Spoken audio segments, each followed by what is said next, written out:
Assalamualaikum warahmatullahi wabarakatuh.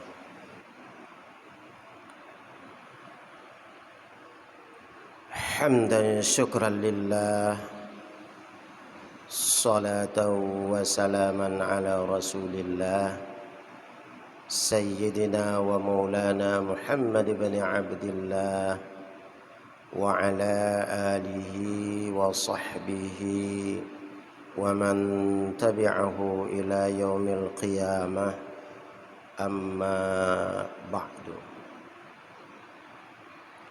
Hadirin para jamaah Jumat yang dirahmati Allah Subhanahu wa taala, telah menjadi takdir daripada Allah bahwa gedanya manusia adalah sebagai hamba-hamba yang harus selalu mengabdi, menghambakan diri beribadah kepada Allah Subhanahu wa taala. Sebagaimana Allah Subhanahu wa taala sendiri tegaskan dalam surah Az-Zariyah ayat 56, wa ma khalaqtul jinna wal insa illa liya'budun. Tidaklah kami ciptakan jin dan manusia kecuali untuk selalu beribadah, mengabdi, menghambakan diri kepada Allah Subhanahu wa taala. Para hadirin jamaah Jumat rahimakumullah. Setiap gedanyo pada uronyo rasanya mempunyai keinginan dan harapan yang sama. Siapapun gedanyo berangkat dari status sosial apapun, gedanyo tetap memiliki keinginan dan harapan yang sama, yaitu ingin kita wujudkan diri gedanyo, ingin untuk tempatkan diri gedanyo sebagai hamba-hamba yang selalu bisa beribadah kepada Allah Subhanahu wa taala. Permasalahannya para jamaah Jumat rahimakumullah, keinginan dan harapan itu hanya tinggal keinginan dan harapan. Untuk kita wujudkan di alam nyata terkadang-kadang susah. Untuk gedanya peril di lapangan untuk menjadi hamba-hamba yang ingin berbuat ibadahnya agak susah. Padahal program dan rencana untuk dana pegedro dan hamba-hamba yang selalu beribadah cukup pas. Tapi kejadian di lapangan selalu ada halangan dan hambatan yang pasti ibadah kita kepada Allah tidak akan pernah terjadi. Kenapa hal ini bisa terjadi dalam kehidupan para jamaah? Pada haihun lempah pah, rencana cukup matang, akan tetapi ketika ingin kita wujudkan di lapangan semua itu akan gagal. Paken jawabannya karena dalam kehidupan gedanyo ada satu penghalang yang cukup luar biasa,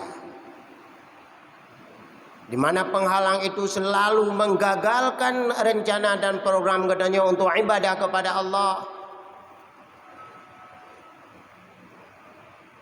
Dan kalaupun sempat kita ibadah kepada Allah, yang pasti amal ibadah kita tidak diterima oleh Allah.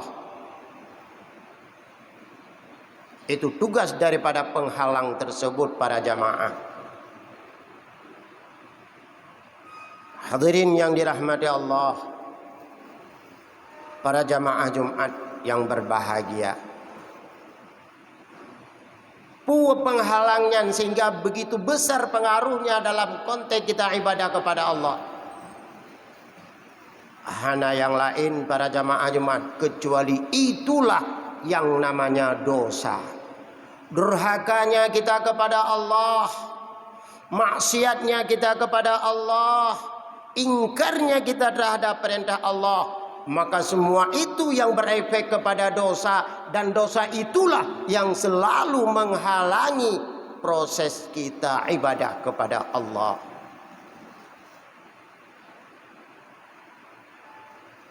Hadirin yang dirahmati Allah, jamaah Jumat yang berbahagia, dengan kondisi yang laginya nerupa, apa yang mesti kita lakukan? Alternatif mana yang mesti kita pilih? Jalankah yang mesti kita tempuh supaya kita bisa keluar daripada persoalan itu?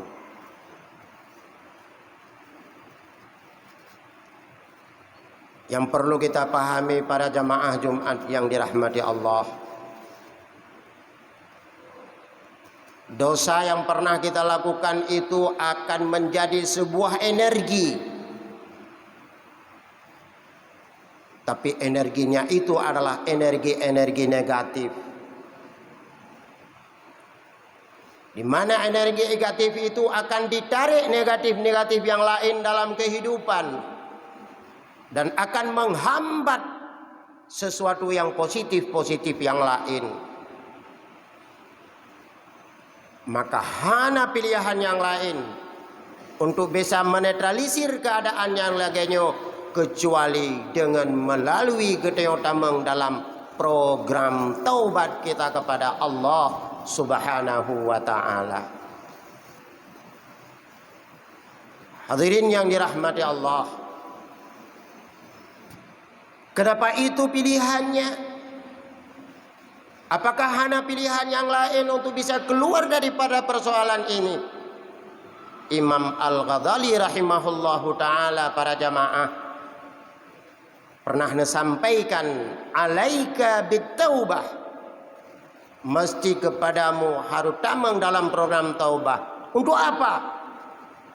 Liyahsulalaka taqatu ala ta'atillah, karena dengan taubat itu akan menghadirkan energi kekuatan kita sehingga kita bisa taat kepada Allah Subhanahu wa ta'ala. Itu alasan yang pertama.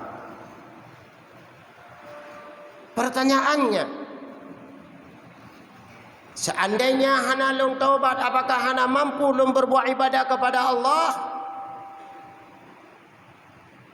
Imam Ghazali selanjutnya sampaikan,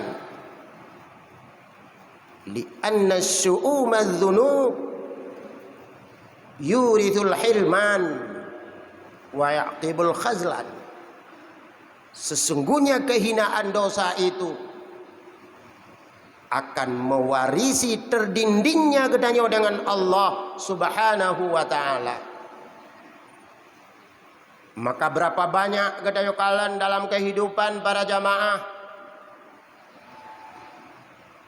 keinginan dan program untuk beribadah kepada Allah luar biasa, tapi ketika truk saat gedanya berbuat ibadah ternyata digagalkan terkadang-kadang oleh sesuatu yang memang itu hana patut. Yang pasti proses ibadah kita kepada Allah tidak akan pernah terjadi. Nyo diakibatkan oleh dosa. Dan dosa yang pernah kita lakukan para jamaah akan ipulale getanyo, sehingga getanyo hana terempak fikir kepada ibadat. Maka semakin le dosa dalam tubuh, semakin jauh kita dengan Allah Subhanahu wa ta'ala.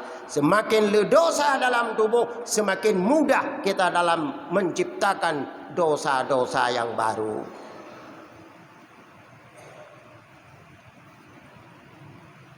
Hadirin yang dirahmati Allah, dosa yang kita lakukan itu berbagai macam. Ada dosa itu yang timbul akibat perbuatan, ada dosa yang timbul akibat perkataan, dan cukup raya peluang-peluang ketika udip gede dalam dunia untuk kita berbuat dosa. Hadirin yang dirahmati Allah, sidang jamaah Jumat yang berbahagia. Maka dosanya yang paling raya punya peran untuk selalu menghalangi kita untuk proses pendekatan kita dengan Allah melalui jalur ibadah. Lianna qaidaz zunub yamna'u 'anil masyi ila Allah.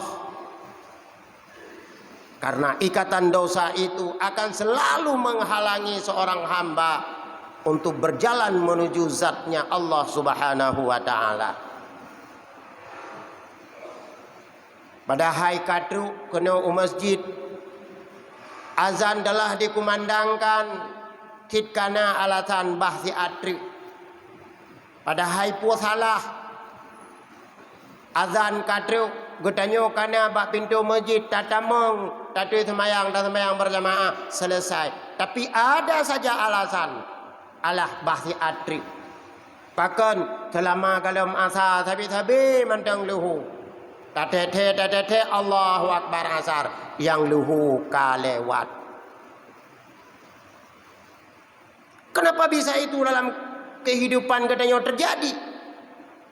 Jawabannya adalah dosa-dosa katanya. Hadirin yang dirahmati Allah, sidang jamaah Jumat yang berbahagia. Itu alasan yang pertama kenapa kita harus bertaubat. Karena berapa banyak di antara getanyo yang na rencana tetapi kekuatan hana. Berapa banyak di antara getanyo ada hidayah daripada Allah akan tetapi taufik tidak pernah ada. Karena terkadang-kadang para jamaah itim mekleh-mekleh antara taufik dan hidayah. Walau secara sebutan oh wate dengar barang kajian na dengar taufik, sabi-sabi na dengar hidayah. Tapi real di lapangan kadang-kadang itim handi mutapat. Nah hidayah tapi taufik hana. Ada rencana kita untuk berbuat ibadah tapi mewujudkan ibadah dalam alam nyata tidak akan pernah ada. Kenapa? Taqatu ala ta'ah tidak ada dalam kehidupan katanya. Kemampuan untuk taat itulah yang dinamakan dengan taufik hana diberi oleh Allah Subhanahu wa taala. Kenapa taufik itu tidak pernah ada? Tetap kita kembali ke asal. Jawabannya tidak ada kekuatan itu diakibatkan oleh dosa-dosa yang pernah kita lakukan. Hadirin yang dirahmati Allah, jamaah Jumat yang berbahagia. Alasan yang kedua menurut Imam Al-Ghazali sehingga kita butuh kepada taubat. Lituk balaminka ibadatuka. Supaya Allah Subhanahu wa ta'ala bisa menerima amal ibadah kita. Seandainya kita tidak bertaubat kepada Allah, apakah amalan kita hanya didukung oleh Allah? Yang perlu kita ingat para jamaah, Allah Subhanahu wa ta'ala itu adalah zat yang maha suci, yang tidak akan pernah sudi Allah dikhadam oleh tubuh-tubuh yang mentang melabur dengan najis-najis dosa.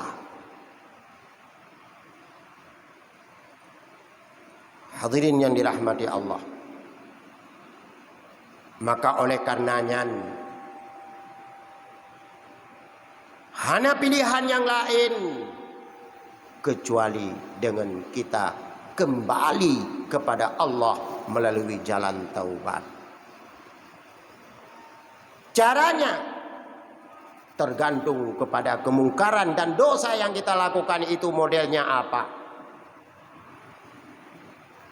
Ketika dosa itu disebabkan oleh gedanyo hana pernah melakukan kewajiban-kewajiban yang telah dibebankan oleh Allah, Maka caranya mulai sekarang lakukan dan bayar kembali kealpaan-kealpaan kita di masa yang lalu. Ada kala dosanya dengan kita berbuat maksiat dengan melaksanakan larangan yang pernah Allah larang. Maka sebagai bentuk taubat kita kepada Allah, hentikan daripada larangan-larangan tersebut. Jangan pernah lakukan kembali.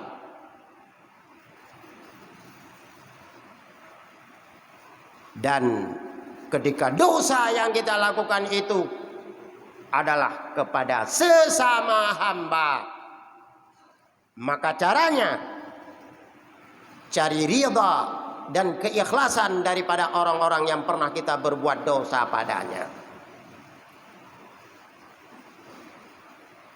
Selama orang yang pernah kita zalimi, orang yang pernah kita sakiti, orang yang pernah kita khianati dalam ridha terhadap perilaku kedanyo, jangan pernah harap kita tergolong dalam golongan orang-orang yang bertaubat kepada Allah. Pasti dalam kehidupan kedanyo na pernah udip dalam masyarakat. Na tutu kedanyo yang salah, na tingkah yang menyebabkan dosa. Masyarakat itu pernahkah ridha terhadap tutu dan tingkah kedanyo? Munyo memang itu golomna, jangan pernah harap kita tergolong dalam orang-orang yang bertaubat.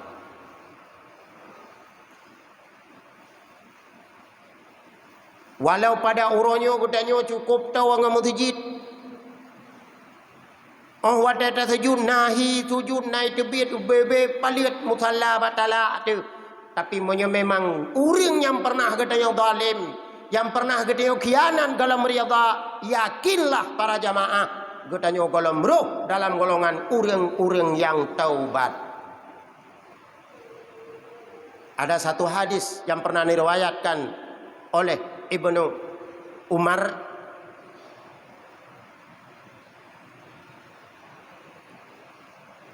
atadruna minat taib,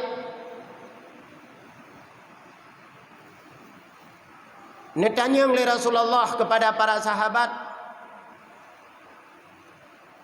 wahai para sahabat, lun katana taduri urung-urung yang taubat kepada Allah. Dijawab oleh sahabat, Allahu wa rasuluhu a'lam. Allah dan Rasulnya yang turi urung-urung yang taubat. Dikarenakan para sahabat hanan turi, maka disampaikan oleh Rasulullah, wa man taba wa lam yardil khusama falaisa bitaibin. Berangkat ho yang ipegah drawai taubat kepada Allah, tapi jih dalam diri oleh orang-orang yang pernah dia mupake, orang yang pernah dia khianati, sakiti dan zalimi, falaisa bitaibin, maka hanaruh jih dalam golongan orang-orang yang taubat kepada Allah Subhanahu wa taala. Dosa yang pernah kita tebarkan kepada anak Adam agak susah. Dosa yang pernah terpegat kepada Allah Subhanahu wa taala mungkin mudah cara untuk kita taubat.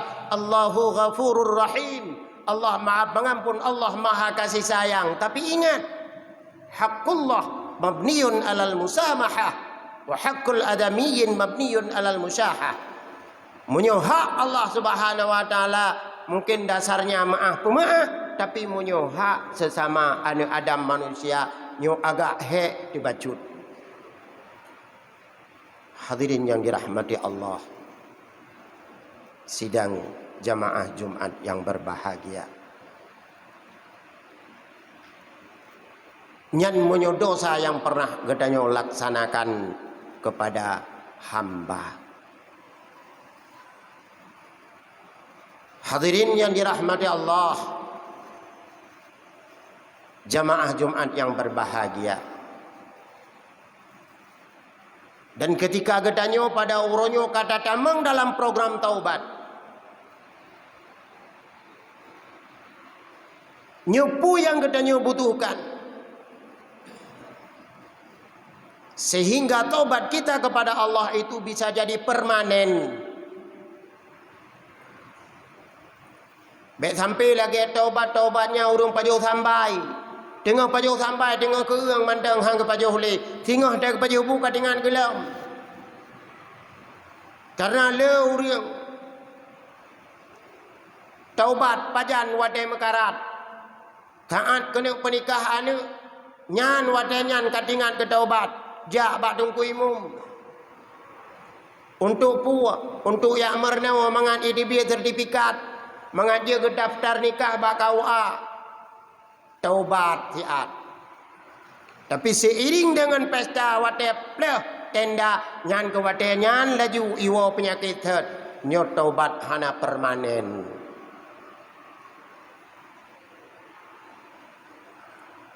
Apa yang menyebabkan taubat kita tidak permanen?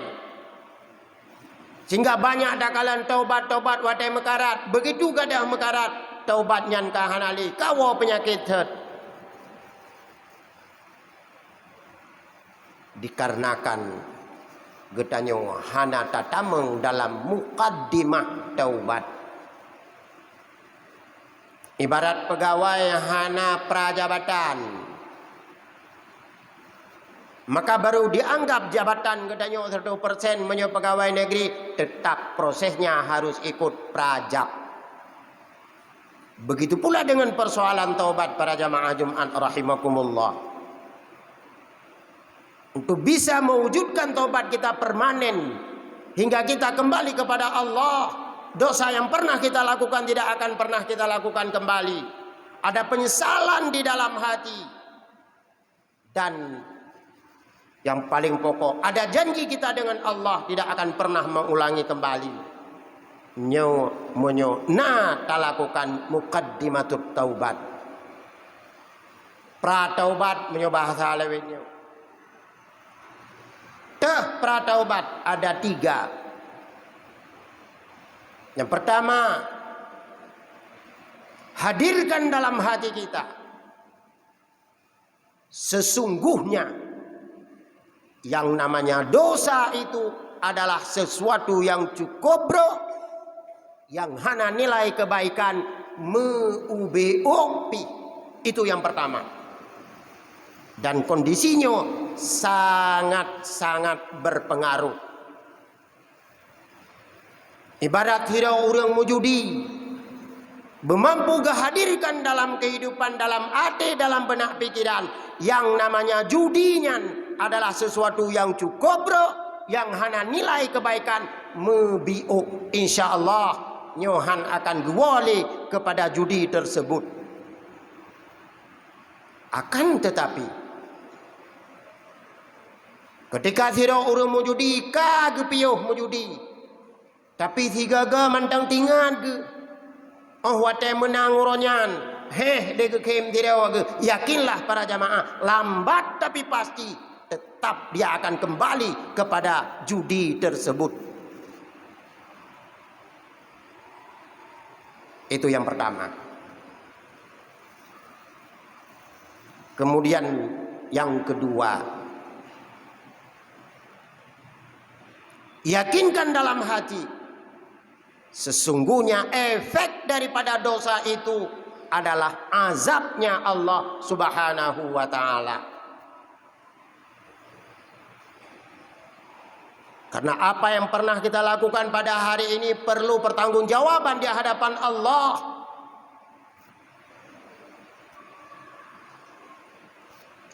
La tazalu qadama 'abdin yaumal qiyamah hatta yus'ala an arba'i khisalin.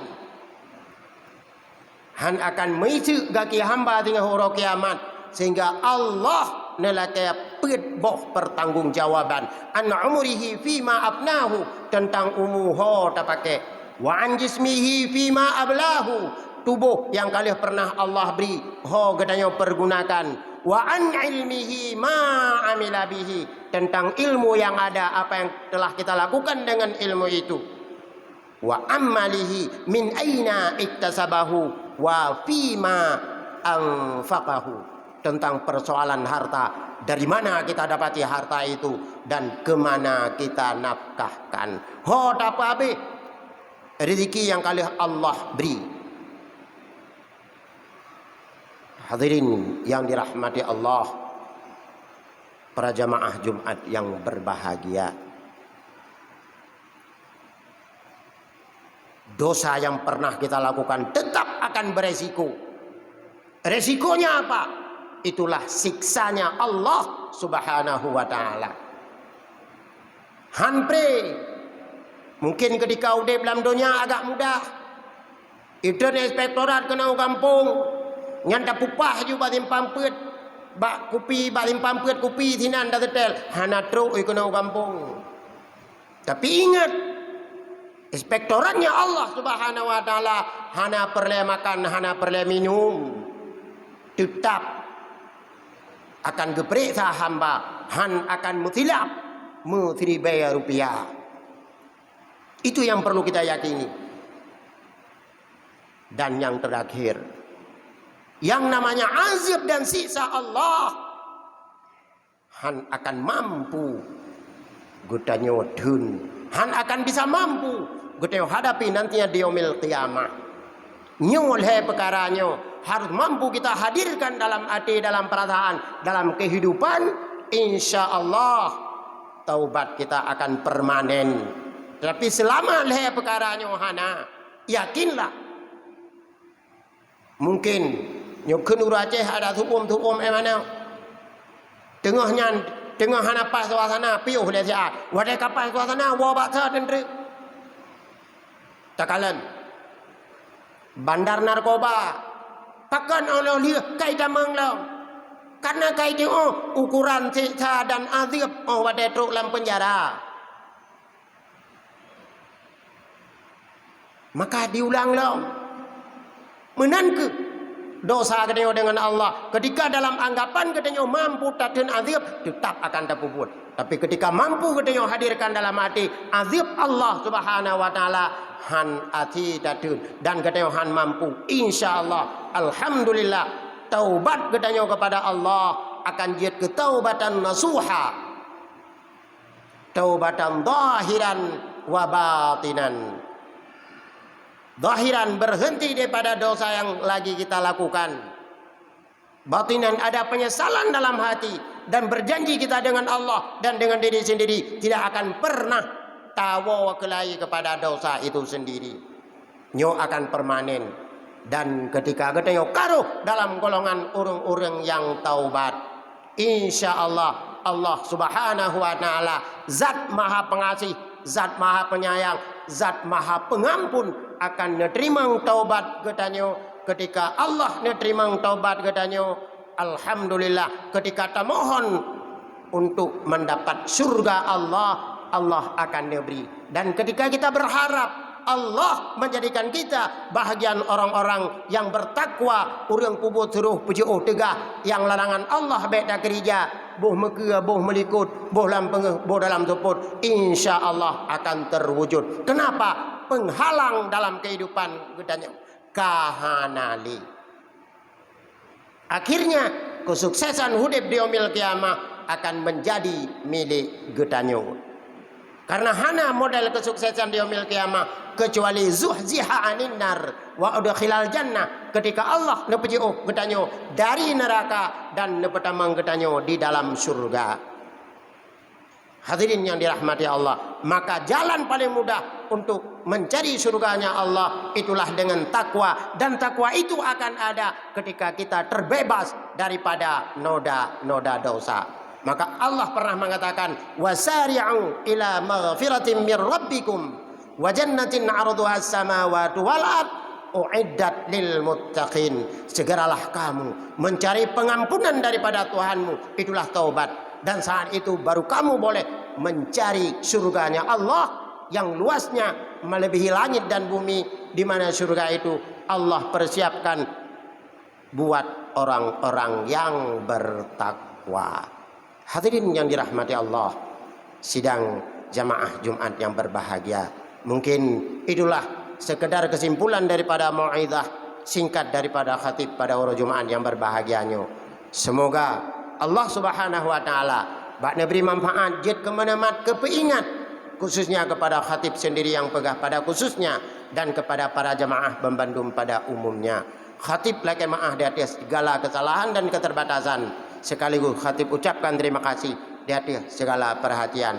Amin, amin, amin. Ya Rabbal Alamin. Alhamdulillah. Wassalatu wassalamu ala sayyidina wa maulana Muhammad ibn Abdillah wa ala alihi wa sahbihi wa man tabi'ah. Amma ba'du fa ya ibadallah ittaqullaha haqqa tuqatih wa la tamutunna illa wa antum muslimun. أعوذ بالله من الشيطان الرجيم بسم الله الرحمن الرحيم وسارعوا إلى مغفرة من ربكم وجنة عرضها السماوات والأرض أعدت للمتقين. بارك الله لي ولكم في القرآن العظيم ونفعني وإياكم بما فيه من الآيات والذكر الحكيم وتقبل مني ومنكم تلاوته إنه هو السميع العليم.